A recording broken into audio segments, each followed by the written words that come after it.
நம்ம செஞ்ச பாவம், நம்ம செஞ்ச நன்மை எல்லாம் நமக்கு எந்த பலனையும் கொடுக்காது. அல்லாஹ் அந்த நன்மையின் மீது அருள் செய்யவில்லை என்றால் அதான் சொர்க்கமும் அந்த ரஹ்மத்தும் தொடர்பு பட்டது. இது இருந்தால் தான் அங்க போக முடியும். இது இல்லாம எதை கொண்டும் அங்க நுழைய முடியாது. நரகத்துடைய வாசல் அடைக்கப்படுகிறது. கொடிய ஷைத்தான்கள் விலங்கிடப்படுகிறார்கள். அந்த மாதத்தில் ஒரு இரவு இருக்கிறது, அது 1000 மாதங்களை விட சிறந்தது. ஷஹ்ரு ரமதான், நோன்புடைய மாதம்.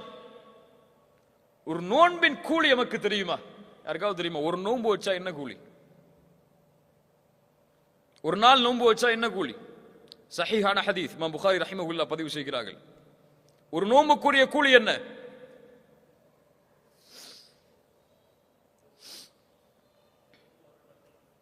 மன் ஸாம யௌமன் ஃபீ ஸபீலில்லாஹ் பஅதல்லாஹு வஜ்ஹஹு அனின் நாரி 70 கரீஃபா. அல்லாஹு அக்பர்.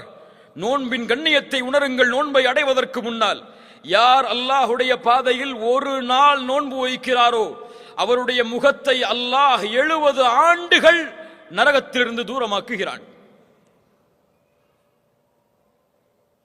சுப்ஹானல்லாஹ். எப்படிப்பட்ட மாதம்! 30 நாட்கள் அல்லது 29 நாட்கள் முழுவதும் இந்த நன்மையை சுமந்த மாதம். மன் ஸாம ரமதான ஈமானன் வஹ்திஸாபன் குஃபிர லஹு மா தகத்தம மின் தம்பிஹ். யார் ரமதானுடைய மாதத்தில் ஈமானோடும் நன்மை எதிர்பார்த்தும் நோன்பை வைக்கிறாரோ அவர் முன் செய்த பாவங்களை அல்லாஹ் மன்னிக்கிறான். பெரிய பாவங்களையா சிறிய பாவங்களையா?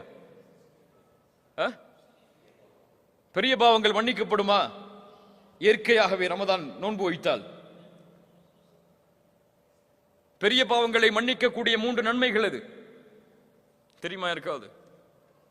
அது ஏற்பட்டால் பெரிய பாவங்கள் மன்னிக்கப்படும். தெரியுமா? இருக்காது. ஷஹாதா,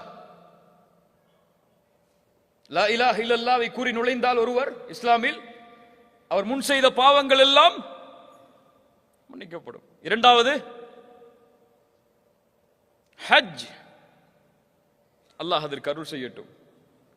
ஹஜ்.